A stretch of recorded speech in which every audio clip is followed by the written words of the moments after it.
The Ari Boulogne saga, which claims he's the supposed son of Alain Delon, has sparked plenty of chatter, gossip, and even some silence. Despite all the discussions, it's surprising that nobody has really laid out the whole story in a clear and unbiased way. What's even more concerning is that French media seems to have taken a one-sided view, mostly focusing on Ari Boulogne and leaving out crucial details to paint him as a victim. It's as if the narrative has been crafted to fit just one side of the story.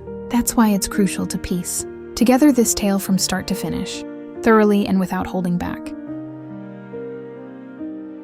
Ari Boulogne's mother isn't a stranger to fame. She's Nico, the legendary muse and singer from the 1960s. Nico met Greek filmmaker Nikos Papatakis in New York, who she took her stage name from, and they had a passionate relationship that lasted from 1959 until late 1961. But in the glamorous world of European celebrities, during that time, loyalty was often up for grabs. That's when Nico got involved with Alain Delon. According to her, they had a fling that lasted about 3 months, bouncing between New York and Las Vegas. Delon, on the other hand, has always downplayed it, calling it just a one-night thing. The reality likely falls somewhere in between. Why? Delon was swamped with work. Back then, he was busy shooting films in Europe, making a 3-month absence from the US hard to believe, especially since he was dating Romy Schneider at the time. A short trip to New York. Delon did visit New York in late 1961, but it was just for a film promotion, not for filming. This doesn't really explain a 3-month stay. A prior connection in Italy. Reports suggest they might have met while filming La Dolce Vita in Italy back in 1960, where Nico was one of Fellini's muses. So, their relationship likely started before New York and wasn't exclusive or steady. In summary, while their connection was probably more than just a fleeting encounter, it wasn't a continuous romance either. It seems they had an on and off relationship, often interrupted by their commitments to others. Pretty typical for that era, where affairs happened between flights and filming. As Nico was balancing 2 partners, Nikos Papatakis and Alain Delon, she found out she was pregnant, which would lead her to make some important choices. When Papatakis learned of Nico's pregnancy, he ended their relationship, but stayed close as a friend. Nico then turned to Alain Delon to share the news. The response from Delon's camp was swift and unyielding.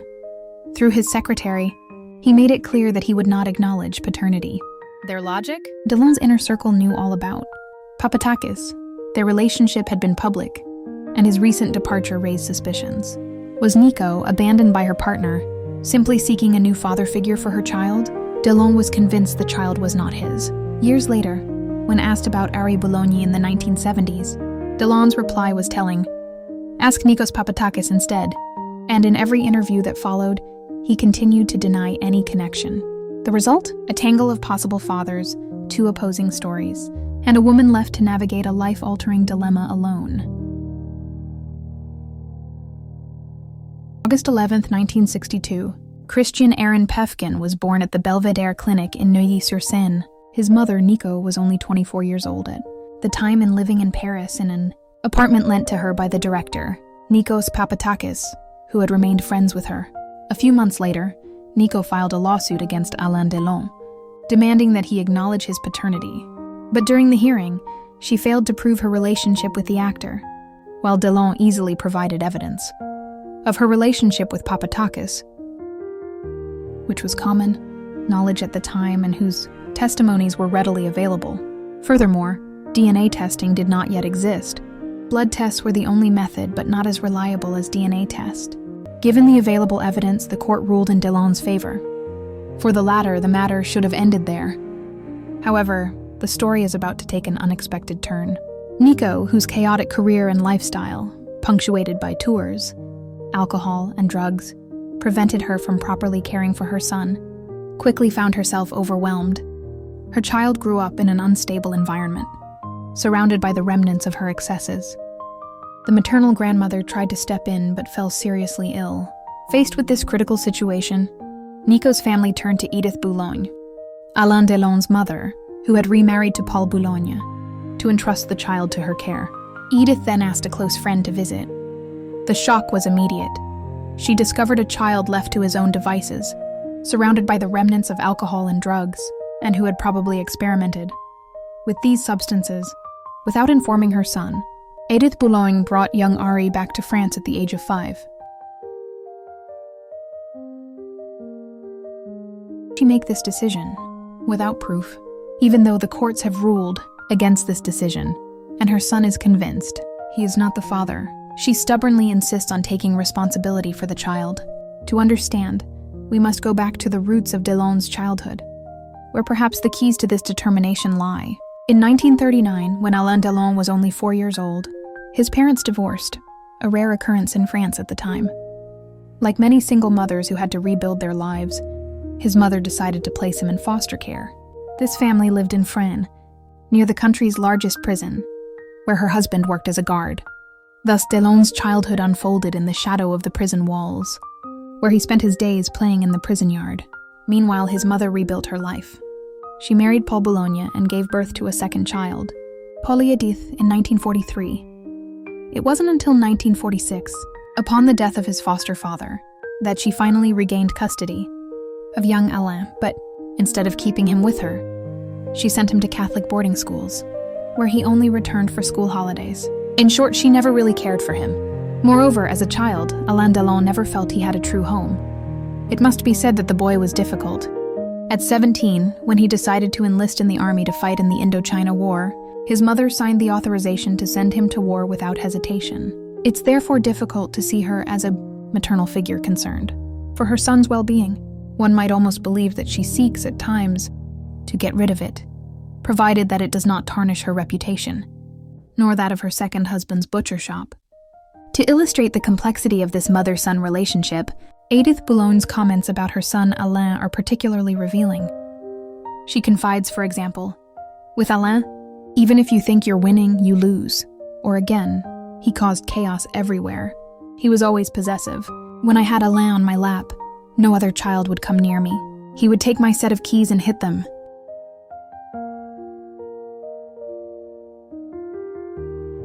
These words, far from being complimentary, are all the more surprising coming from a mother speaking about her famous son to journalists. One might expect tenderness or some form of understanding, especially towards a child who, placed in foster care, clearly sought his parents' attention, yet a completely different tone emerges. Instead of compassion, a deep-seated resentment shines through, as if Alain, being too much of a burden, had crystallized Edith Boulogne's frustrations. Alain Delon himself confirms this reality, recalling his childhood with palpable bitterness. They divorced, started new lives, and I found myself placed in foster care like an orphan.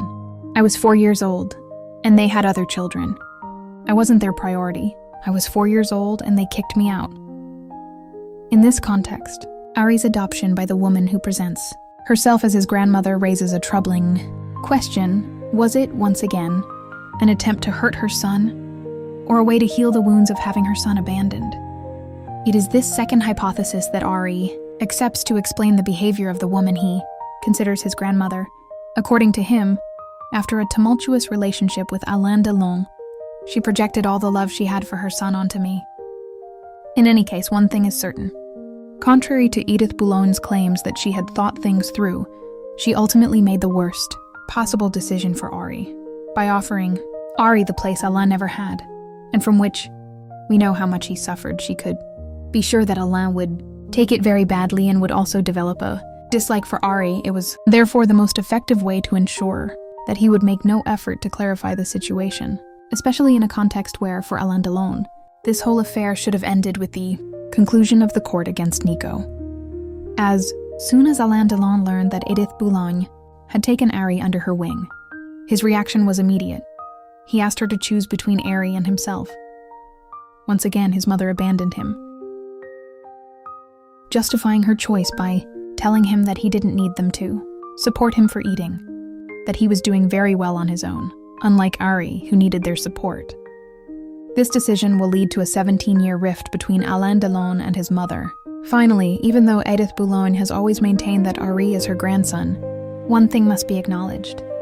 After witnessing all the harm this affair caused her son, Alain Delon, and especially after she herself had pushed things so far, she could no longer back down. She was trapped by her own version of events. In this context, it is clear that Edith Boulogne's taking care of Ari in no way constitutes proof of paternity. Yet the media are quick to highlight this detail, deliberately omitting to explain the complexity of this relationship, thus leaving room for interpretations and innuendo. One only needs to read the comments on this case to see that, for many, this gesture is perceived as absolute proof of Alain Delon's paternity. However, nothing could be further from the truth. Associating Edith Boulogne's behavior with any kind of proof is the most reckless interpretation, especially given the hysteria surrounding this story. Ari Boulogne. Ari grew up in the Boulogne family. In 1968, he was sent to boarding school, like Alain Delon before him. In 1977, Paul Boulogne officially adopted him, and Ari was forced to take the Boulogne name on his birth certificate, even though he would have preferred to keep his mother's surname, Pefken. At 16, Ari ran away from the Boulogne home to join his mother in Ibiza. It was there that she introduced him to various drugs. On July 18, 1988, Nico died in an Ibiza hospital from a cerebral hemorrhage at the age of 49. Her death was the result of a bicycle accident on the island. Ari explained, "For me, she was a very good mother. She gave me everything, even drugs. I fully experienced them with her without it being a problem. From the age of 16 until the end, we shared drugs, the same syringe. It was a way of being together." It becomes clear that drugs represented a visceral connection to his mother, which would make his withdrawal almost impossible. From then on, his life became chaotic. Addiction, stays in psychiatric hospitals. He grew up between his mother's early introduction to drugs and the stifling, almost Kafkaesque atmosphere of Edith Boulogne's home. It's easy to imagine that Ari was raised believing he was Alain Delon's son, an idea his mother and Edith Boulogne constantly reinforced. It was at Edith's house, almost by chance, that he finally met Alain Delon. He recounts this in his autobiography. "I had gone to Bourg-la-Reine to visit my grandmother. I was heading towards her room and came face to face with Alain. Alain Delon acted towards me as if he had always known me. He casually offered to drive me home.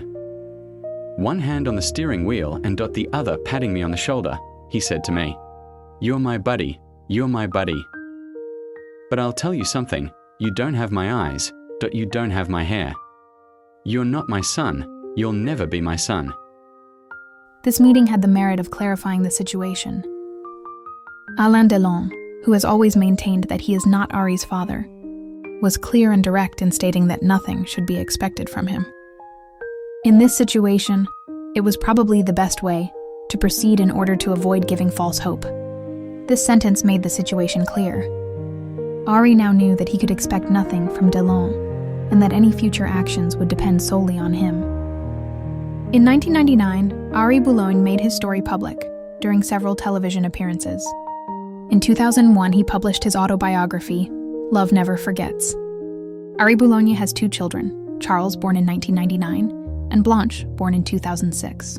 Ari Boulogne, who died of an overdose at the age of 60 on May 20, 2023, is often portrayed as a man who ended his life in poverty, a victim of decades of excess and addiction. However, his financial trajectory appears far more complex than this image of a downward spiral suggests. Contrary to what some media outlets claim, Ari Boulogne enjoyed a regular and sometimes substantial income throughout his life. According to some French medias, he received royalties from his mother, an icon of the 1960s, amounting to $80,000 per year, a sum far exceeding the average salary in France. While this figure may be disputed, it is established that he did indeed receive royalties, and that his mother's status guaranteed a significant income. In addition to this income, there are several other sources. Ari Boulogne inherited from Paul Boulogne, his adoptive father, the owner of a thriving butcher shop, employing up to 15 people. While not reaching the level of a $1 million inheritance, this transfer represented a significant financial contribution. Furthermore, the publication of his book, which was a real success, as well as his work as a photographer and his appearances in films, also contributed to his resources. Thus, rather than portraying him as a poor man, It seems more accurate to describe him as someone who had a bit above average financial means in France, but was unable to manage them due to his addictions. His story raises questions less about the lack of resources than about how they were used, and about how addiction can destroy even the most favorable financial situations.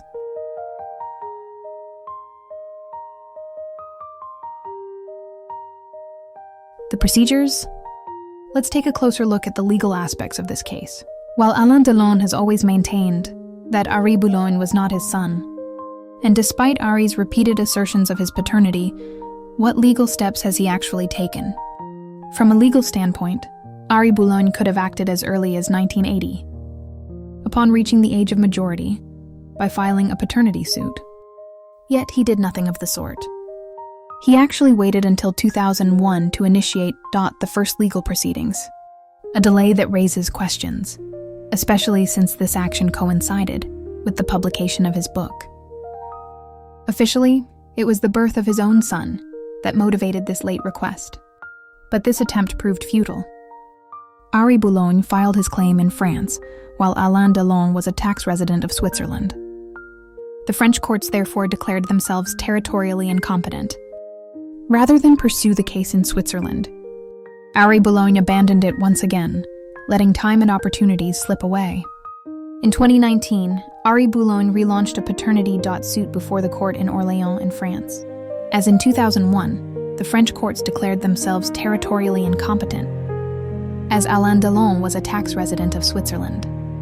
The timing of this new claim is questionable. It came after Alain Delon's strokes and when his health was seriously threatened. Once again, Ari Boulogne did not take his case to the Swiss courts. Given Ari's declining health and the problems stemming from his addictions, Alain Delon's lawyer, through his guardian, proposed an arrangement to Ari. An apartment in Paris's 11th arrondissement. For 10 years, along with coverage of his medical expenses.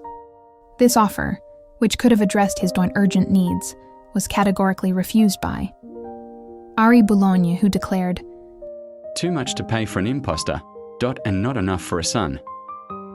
Yet this proposal was consistent with Alain Delon's reasoning. He never acknowledged Ari as his son, but Ari grew up in the same environment, and therefore could not be considered a stranger. Furthermore, Alain Delon's autobiographies are replete with examples of financial assistance provided to relatives or acquaintances. In this context, his gesture towards Ari Boulogne is not exceptional and cannot be interpreted as proof of paternity. In the case between Ari Boulogne and Alain Delon, no official request for a DNA test was ever made in court. The only two proceedings were dismissed due to lack of territorial jurisdiction. Despite the length and complexity of such procedures, each attempt ended at the first hurdle, without ever resulting in a lawsuit. Alain Delon was therefore never required to respond to a formal request of this kind. However, if he had refused a DNA test ordered by a judge, the courts could have inferred a presumption of paternity against him. In both French and Swiss law, the unjustified refusal of a DNA test can indeed be interpreted as a tacit admission of paternity. Alain Delon would therefore have had no reason to oppose such a request, had it been formally made. It is essential to analyze how the media have covered this case. It is clear that they have systematically disseminated incomplete, even misleading information. Articles often refer to legal battles between Ari Boulogne and Alain Delon, when in reality, no legal proceedings ever came to fruition. Each attempt stopped at the first obstacle, without ever being supported by concrete facts. Furthermore, the media regularly imply that Alain Delon alone bears the responsibility for the lack of a DNA test. However, the reality is quite different. He never received an official request for one, and therefore never had to refuse anything. Conversely, it is carefully omitted that Ari Boulogne never pursued his efforts to the end, abandoning them each time at the first hurdle and letting time slip away.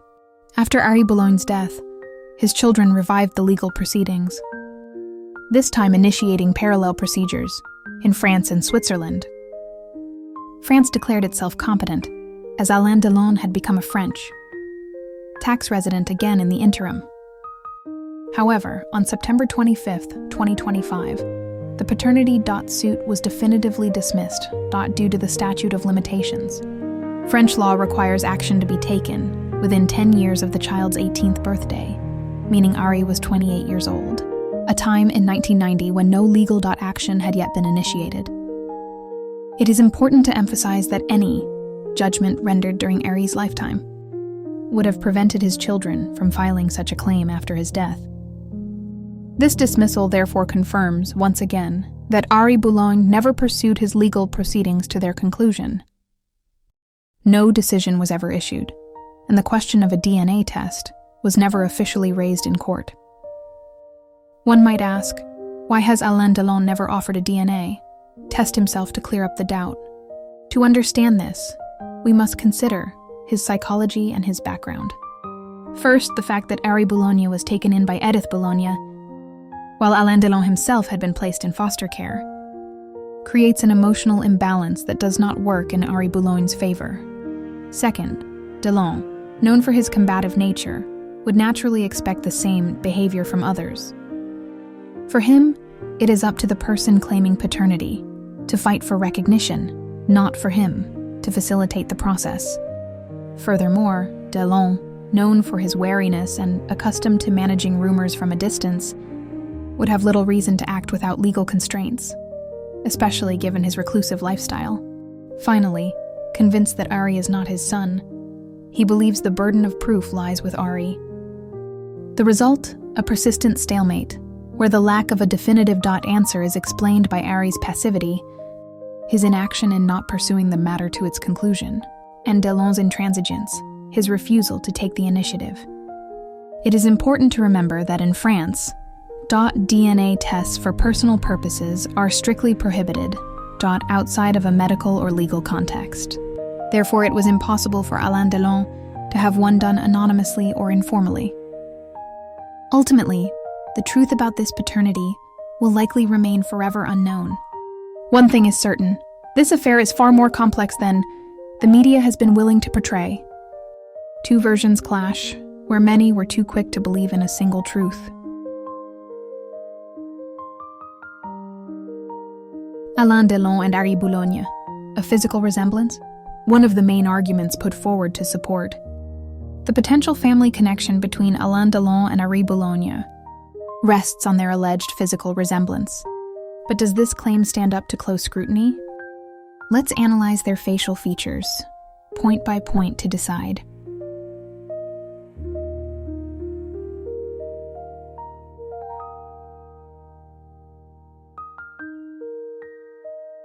The hair. To make an objective comparison, we need to look at photos of Ari Boulogne when he was young. We can see that his hair is slightly wavy, whereas Alain Delon always sported perfectly straight hair. There's no similarity there. The eyes. Ari Boulogne has blue-green eyes, while Alain Delon's are a distinct blue-gray. In terms of shape, Ari's eyes are wide and very round, while Delon's, although wide, are less significantly so and less rounded. Both shape and color, therefore, differ considerably. Alain Delon was right when he told him, "You don't have my eyes, you don't have my hair." The nose. The nose is quite different. The middle part of Ari's nose is noticeably wider than Alain Delon's, whose nose is thin and slender. The difference is striking. Still no similarities. The lips. Ari resembles her mother. Her lips are full, both upper and lower. Alain Delon, on the other hand, has a thinner mouth, almost narrow at the top. There's no comparison. Still no common ground. The chin. The comparison is more difficult, particularly because of Alain Delon's scar.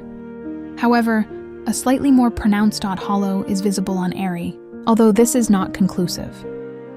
Still nothing in common. The contour of the face. Two elements are worth considering: the cheekbones and the jaw angle. Ari's cheekbones are reminiscent of his mother's. Ari's cheekbones are very prominent and high, while Alain Delon's are lower and less pronounced. The jaw angle also differs between the two men.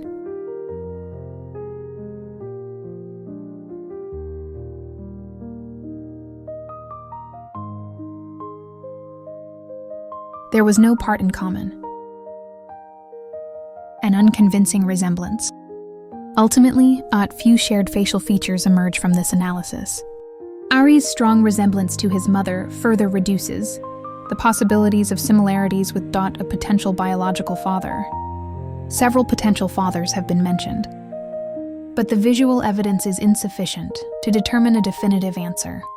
It's worth noting that if we compare Alain Delon with Anthony Delon, it's quite easy to find similarities in the lower part of their faces. It is important to emphasize that a simple facial resemblance analysis cannot establish a parent-child relationship. This video was made by amateurs, and the photos have not been retouched.